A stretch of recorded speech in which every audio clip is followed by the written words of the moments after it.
Hi everyone, welcome back to my channel. இன்னைக்கு வீடியோவில் ரொம்பவே யூஸ்ஃபுல்லான ஒரு டிப்ஸ் வீடியோ தான் பார்க்க போகிறீங்க. பார்க்குறதுக்கு முன்னாடி சேனலை மறக்காமல் சப்ஸ்கிரைப் பண்ணிக்கோங்க. கூடவே இருக்கிற பெல் ஐக்கனையும் கிளிக் பண்ணிக்கோங்க. அப்போ தான் நான் போடுற யூஸ்ஃபுல்லான வீடியோஸ் உங்களுக்கு நோட்டிஃபிகேஷன் வரும், நீங்களும் மிஸ் பண்ணாமல் பார்க்கலாம். இதை செய்யறதுக்கு எலக்ட்ரிக் பிளெண்டர், ஹேண்ட் சாப்பர், அப்படி இல்லைனா மிக்சர் ஜார் எது வேணுனாலும் நீங்கள் யூஸ் பண்ணிக்கலாம். உங்ககிட்ட எது இருக்கோ அதை யூஸ் பண்ணிக்கோங்க. எதை யூஸ் பண்ணாலுமே உங்களோட வேலை ரொம்ப ஈஸியாக குயிக்காக முடிச்சிடலாம். பிளெண்டர்லேயும் பிளேட்லேயும் கொஞ்சமாக ஆயில் அப்ளை பண்ணிக்கலாம். அப்போ தான் ஒட்டாமல் இருக்கும். நீங்கள் மிக்சர் ஜார் யூஸ் பண்ணுறீங்க அப்படின்னா அதுலேயும் ஃபுல்லாக வந்து பிளேட்லேயும் எல்லா இடத்துலையும் படுற மாதிரி ஆயில் கொஞ்சமாக அப்ளை பண்ணிக்கோங்க. அப்போ தான் ஒட்டாமல் இருக்கும். இப்போ இதில் 2 கப் அளவுக்கு கோதுமை மாவு சேர்த்துக்கலாம். நல்லா சலிச்சிட்டு இது கூட சேர்த்துக்கோங்க. இந்த மாவுக்கு தேவையான அளவுக்கு சால்ட் ஆட் பண்ணிக்கலாம். நான் ஒரு 1/2 டீஸ்பூன் அளவுக்கு சால்ட் ஆட் பண்ணியிருக்கிறேன். 1 டீஸ்பூன் சுகர் ஆட் பண்ணியிருக்கிறேன். சுகர் சேர்க்கறதுனால நல்ல ஒரு டேஸ்ட்டும் டெக்ஸ்சரும் கிடைக்கும். சால்ட் அண்ட் சுகர் ஆட் பண்ணியிருக்கிறதுனால ஜஸ்ட் லிட் போட்டு க்ளோஸ் பண்ணி ஒரு 2 செகண்ட்ஸ் மட்டும் நல்லா சுற்றி எடுத்துக்கலாம். இப்போ இதில் தேவையான அளவுக்கு வாட்டர் ஆட் பண்ணிக்கலாம். 2 கப் அளவுக்கு மாவு எடுத்திருந்தேன். அதில் 3/4 கப் அளவுக்கு வாட்டர் ஆட் பண்ணோம் அப்படின்னா ரொம்ப சரியாக இருக்கும். 1 டேபிள் ஸ்பூன் அளவுக்கு ஆயில் ஆட் பண்ணிக்கலாம். எந்த கப்பில் மாவு எடுக்கிறீங்களோ அந்த கப்லேயும் வாட்டரும் ஆட் பண்ணிக்கோங்க. அளந்து எடுத்தீங்க அப்படின்னா ரொம்ப சரியாக இருக்கும். 2 கப் மாவுக்கு 3/4 கப் அளவுக்கு மட்டும் வாட்டர் ஆட் பண்ணிக்கோங்க. ஜஸ்ட் ஒரு 5 மினிட்ஸ் மட்டும் நல்லா சுற்றி எடுத்தீங்க அப்படின்னா மாவு கொஞ்சம் கூட ஒட்டாமல் நல்லா சூப்பராக பிசைஞ்சு வந்துடும். மிக்சர் ஜார் யூஸ் பண்ணாலும் சரி, இல்லைனா ஹேண்ட் பிளெண்டர், சாப்பர் எது யூஸ் பண்ணாலும் லைட்டாக ஆயில் அப்ளை பண்ணிவிட்டு அதுக்கப்புறமா தேவையான எல்லா பொருளையுமே சேர்த்துக்கோங்க. இப்போ பாருங்கள் கொஞ்சம் கூட ஒட்டாமல் இருக்குது. அந்த மூடியிலையும் லைட்டாக ஆயில் அப்ளை பண்ணிக்கோங்க. அப்போ தான் வந்து சுத்தம் போது மேலே ஒட்டாமல் இருக்கும். இப்போ பாருங்கள் அந்த பிளேட்லேயும் கொஞ்சம் கூட ஒட்டாமல் இருக்குது. ஸோ ரொம்ப சூப்பராக பிசைஞ்சு எடுத்துடலாம். பாத்திரத்துலேயும் கையிலையும் கொஞ்சம் கூட மாவு ஒட்டாமல் ரொம்ப ஈஸியாக 5 நிமிஷத்தில் மாவு பிசையறதுக்கு இந்த ஒரு சின்ன ட்ரிக்கை யூஸ் பண்ணிக்கோங்க. இதில் கொஞ்சமாக ஆயில் அப்ளை பண்ணிவிட்டு அதுக்கப்புறம் தான் நம்ம மாவு எல்லாமே சேர்த்து மிக்ஸ் பண்ணோம். அதனால் கொஞ்சம் கூட ஒட்டவே இல்லை பாருங்கள். ரொம்ப க்ளீனாக இருக்குது. வாஷ் பண்ணுறதும் ரொம்ப ஈஸியாக இருக்கும். மாவு பிசையறதுக்கு சோம்பேறித்தனப்படுறவங்களுக்கும் இல்லைனா ரொம்ப சட்டுன்னு குயிக்காக ஏதாவது ரெசிபி செய்யணும் அப்படின்றவங்களுக்கும் இந்த டிப் ரொம்பவே யூஸ்ஃபுல்லாக இருக்கும். இப்போ ஒரு பாத்திரத்தில் போட்டு லைட்டாக இந்த மாதிரி பிசைஞ்சு கொடுத்தாலே போதும். ரொம்ப நேரம் பிசையணும் அப்படிங்கிற அவசியம் இல்லை. லைட்டாக ஒரு 2 செகண்ட்ஸ் மட்டும் நல்லா பிரட்டி எடுங்க போதும். மாவு பிசைகிற வேலை 5 நிமிஷத்தில் ரொம்ப குயிக்காக முடிஞ்சிடும். பாத்திரத்துலேயும் கையிலையும் கொஞ்சம் கூட மாவு ஒட்டாது. வாஷ் பண்ணுறதுக்கும் ரொம்ப ஈஸியாக இருக்கும். இந்த பக்குவத்தில் மாவு பிசைஞ்சிங்க அப்படின்னா ரொம்ப சரியாக இருக்கும். மாவு நல்ல சாஃப்டாக இருக்கும். ப்ரெஸ் பண்ணி பார்க்கும் போதே அதோடைய சாஃப்ட்னஸ் வந்து நமக்கு நல்லா தெரியும். இந்த அளவுக்கு நல்ல சாஃப்டாக வந்திருக்குன்னு பாருங்கள். ஸோ 2 கப் அளவுக்கு மாவுக்கு 3/4 கப் அளவுக்கு வாட்டர் ஆட் பண்ணிங்க அப்படின்னா ரொம்ப சரியாக இருக்கும். எந்த கப்பில் மாவு எடுக்கிறீங்களோ அதுக்கு ஏற்றா போல் வாட்டரை வந்து அளந்து எடுத்துக்கோங்க. சப்போஸ் நீங்கள் அதிகமாக எடுக்கிறீங்க அப்படின்னா அதுக்கு ஏற்றா போல் வாட்டருடைய குவான்டிட்டியை அதிகமாக்கிக்கோங்க. கெஸ்ட்டுங்க அதிகமாக வர டைமில் கண்டிப்பாக இந்த ஐடியா ரொம்பவே யூஸ்ஃபுல்லாக இருக்கும். இப்போ மாவு நல்லா பிசைஞ்சதுக்கப்புறமா ஊற வைக்கணும்லாம் அவசியம் இல்லை. தேவையான அளவுக்கு மீடியம் சைஸில் உருண்டை போட்டு எடுத்துக்கோங்க. கொஞ்சமாக மேல் மாவு தூவிட்டு சப்பாத்திக்கு திரட்டுற மாதிரியே நல்லா திரட்டி எடுத்துக்கோங்க. இது தண்ணியில் போட்டு நம்ம வேக வைக்க போகிறோம். அதனால் ரொம்ப திக்காகவும் இல்லாமல் ரொம்ப தின்னாகவும் இல்லாமல் கொஞ்சம் மீடியம் ஷேப்பில் இருக்கிற மாதிரி நல்லா திரட்டி எடுத்துக்கோங்க. ரொம்ப தின்னாக இருந்துச்சு அப்படின்னா தண்ணியில் வேக வைக்கும் போது அப்படியே கரைஞ்சி போன மாதிரி ஆகிடும். எடுக்கும் போது உடஞ்சி போயிடும். ரொம்ப திக்காக இருந்துச்சு அப்படின்னா சரியாக வேகாது. அதனால் மீடியம் ஷேப்பில் இந்த மாதிரி நல்லா திரட்டி எடுத்துக்கோங்க. எல்லா உருண்டைகளையும் இந்த மாதிரி ஃபஸ்ட்டு திரட்டி தனியாக ஒரு பிளேட்டில் எடுத்து வச்சுக்கோங்க. இதை செய்யறதுக்கு நல்ல ஒரு அகலமான பாத்திரமாக எடுத்துக்கோங்க. நான் இந்த மாதிரி அகலமாக ஒரு கடாய் எடுத்துருக்கிறேன். இதில் 3 கப் அளவுக்கு வாட்டர் ஆட் பண்ணிக்கலாம். 1 டேபிள் ஸ்பூன் ஆயில், கொஞ்சமாக வந்து சால்ட் ஆட் பண்ணிக்கலாம். இது எல்லாத்தையுமே நல்லா ஒன்று சேர நல்லா மிக்ஸ் பண்ணி விடுங்க. ரொம்ப நேரம் பாயில் பண்ணணும் அப்படிங்கிற அவசியம் இல்லை. லைட்டாக கொதிச்சு பபிள்ஸ் வர அளவுக்கு லைட்டாக ஹீட் ஆனால் போதும். திரட்டி வச்சிருக்கிற சப்பாத்தி மாவை 1 பை 1 உள்ளே போட்டு ஜஸ்ட் ஒரு 3 செகண்ட்ஸ் மட்டும் நல்லா வேக வச்சு எடுத்துக்கோங்க. ரொம்ப நேரம் வேக வைக்கணும் அப்படிங்கிற அவசியம் இல்லை. ஒரு ஜல்லிக்கரண்டியை வச்சு லைட்டாக ப்ரெஸ் பண்ணிங்கன்னா மேலேயும் நல்லா வெந்து கிடைக்கும். தண்ணி எல்லாத்தையுமே நல்லா ஃபில்டர் பண்ணிவிட்டு வெளியில் எடுத்துடலாம். திரட்டி வச்சிருக்கிற மாவு எல்லாத்தையுமே ஜஸ்ட் ஒரு 3 செகண்ட்ஸ் மட்டும் இந்த மாதிரி வேக வச்சு எல்லாத்தையும் தனியாக ஒரு பிளேட்டில் எடுத்து வச்சுக்கோங்க. ஒன்று ஒன்றா எடுத்து கொஞ்சமாக மேலால் ஆயில் அப்ளை பண்ணிக்கோங்க. அப்போ தான் கட் பண்ணும்போது கொஞ்சம் கூட ஒட்டாமல் வரும். மாவு ஓரளவுக்கு ஆறுனதுக்கப்புறமா லைட்டாக ஆயில் அப்ளை பண்ணிவிட்டு கட் பண்ணிங்க அப்படின்னா கட் பண்ணுறதுக்கு ரொம்ப ஈஸியாக இருக்கும். ஆறுறதுக்கு முன்னாடியே சூடாக இருக்கும் போது கட் பண்ணோம் அப்படின்னா அப்படியே ஒட்டிட்டு சரியாக வராது.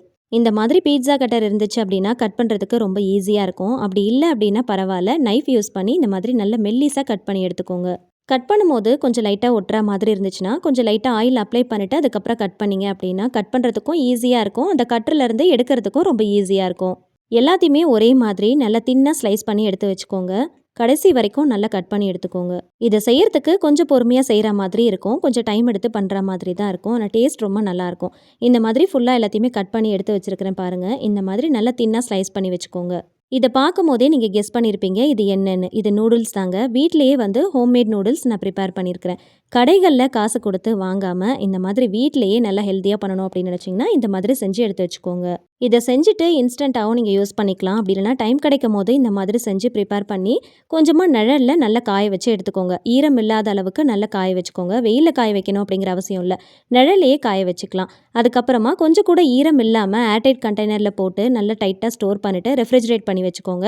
எப்பல்லாம் தேவையோ அப்பல்லாம் ஃப்ரிட்ஜ்ல இருந்து எடுத்து ரூம் டெம்பரேச்சர்ல வச்சுட்டு அதுக்கப்புறமா ரெசிபிய நீங்க ப்ரிப்பேர் பண்ணிக்கலாம். இப்ப நான் இத உங்களுக்கு இன்ஸ்டன்ட்டா செஞ்சு காட்டப் போறேன். இதுல ஒரு 2 டீஸ்பூன் அளவுக்கு ஆயில் சேர்த்துட்டு நல்லா மிக்ஸ் பண்ணிட்டு தனியா எடுத்து வச்சுக்கோங்க. அப்பதான் ஒண்ணோடு ஒண்ணு ஒட்டாம இருக்கும். இப்ப இத செய்யறதுக்கு ஒரு பேன்ல கொஞ்சமா ஆயில் சேர்த்துக்கலாம். ஆயில் கொஞ்சமா ஹீட் ஆனதுக்கு அப்புறமா நல்ல பொடியா நறுக்கி வச்சிருக்கிற பூண்டு, பச்சை மிளகாய் இது 2த்தையும் சேர்த்து நல்லா ஃப்ரை பண்ணிக்கோங்க. நல்ல கோல்டன் கலர் வர அளவுக்கு நல்லா ஃப்ரை பண்ணிட்டு அதுக்கப்புறம் தான் மத்த பொருள் எல்லாமே சேர்க்கணும். நீல வாக்குல தின்னா ஸ்லைஸ் பண்ணி வச்சிருக்கிற ஒரு பெரிய வெங்காயத்த இது கூட சேர்த்துக்கலாம். லைட்டா வதக்கிக்கலாம். ரொம்ப நேரம் வதக்கணும் அப்படிங்கிற அவசியம் இல்ல.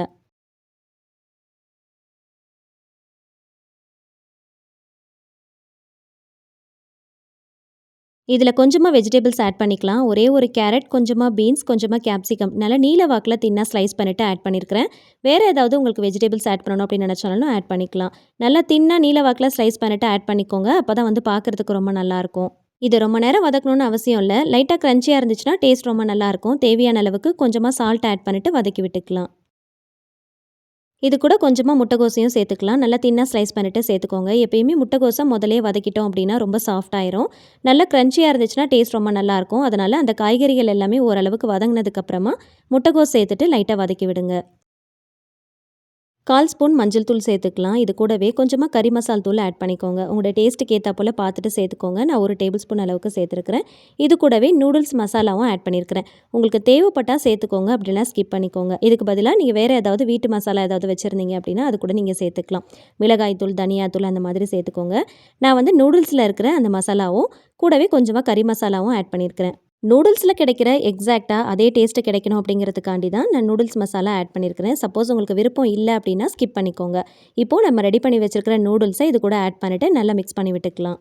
இந்த மாதிரி ஸ்டிக் யூஸ் பண்ணி மிக்ஸ் பண்ணும்போது கொஞ்சம் கூட உடையாம நல்லா அழகா மிக்ஸ் பண்ணி எடுக்கலாம். அதுக்காக நான் ஸ்டிக் யூஸ் பண்ணியிருக்கிறேன். சப்போஸ் உங்ககிட்ட இல்ல அப்படின்னா ஜல்லிக்கரண்டி அப்படி இல்லைனா தோசை கரண்டி இருந்துச்சு அப்படின்னா அதை வச்சு நீங்க மிக்ஸ் பண்ணுங்க. கொஞ்சம் கூட உடையாம அழகா மிக்ஸ் பண்ணி எடுக்கலாம். சிம் டு மீடியம் ஃப்ளேம்ல வச்சு பொறுமையா மிக்ஸ் பண்ணி விடுங்க. அப்பதான் நல்லா வேகும். இப்போ இது கூடவே ஒரு 2 டீஸ்பூன் அளவுக்கு டொமேட்டோ கெட்சப் ஆட் பண்ணிக்கலாம். கொஞ்சமா சோயா சாஸ் ஆட் பண்ணிக்கலாம். சோயா சாஸ் ரொம்ப ஆட் பண்ணிடாதீங்க. ஜஸ்ட் 1 டீஸ்பூன் அளவுக்கு மட்டும் ஆட் பண்ணிக்கோங்க. சப்போஸ் உங்ககிட்ட டொமேட்டோ கெட்சப் இல்ல அப்படின்னா, இத சேர்க்கறதுக்கு விருப்பம் இல்ல அப்படின்னா, அதுக்கு பதிலா தக்காளிய நல்லா வேக வச்சுக்கோங்க. வேக வச்சுட்டு, தோல் உரிச்சுட்டு, அத மிக்ஸி ஜார்ல போட்டு நல்லா அரைச்சு எடுத்துக்கோங்க. அத கொஞ்சமா ஆயில் ஊத்தி ஒரு பேன்ல சேர்த்துக்கோங்க. அது கூடவே சுகர், சால்ட், கொஞ்சமா சில்லி பவுடர் சேர்த்துக்கோங்க. கொஞ்சமா லெமன் ஜூஸும் ஆட் பண்ணிக்கோங்க. லெமன் ஜூஸ் இல்ல அப்படின்னா, அதுக்கு பதிலா வினிகர் கூட நீங்க சேர்த்துக்கலாம்.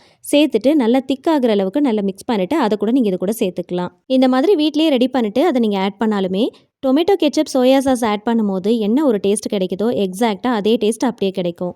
கடைசியா கொஞ்சமா சாப் பண்ண ஸ்ப்ரிங் ஆனியன் ஆட் பண்ணிட்டு நல்லா மிக்ஸ் பண்ணிட்டு சர்வ் பண்ணிக்கலாம்.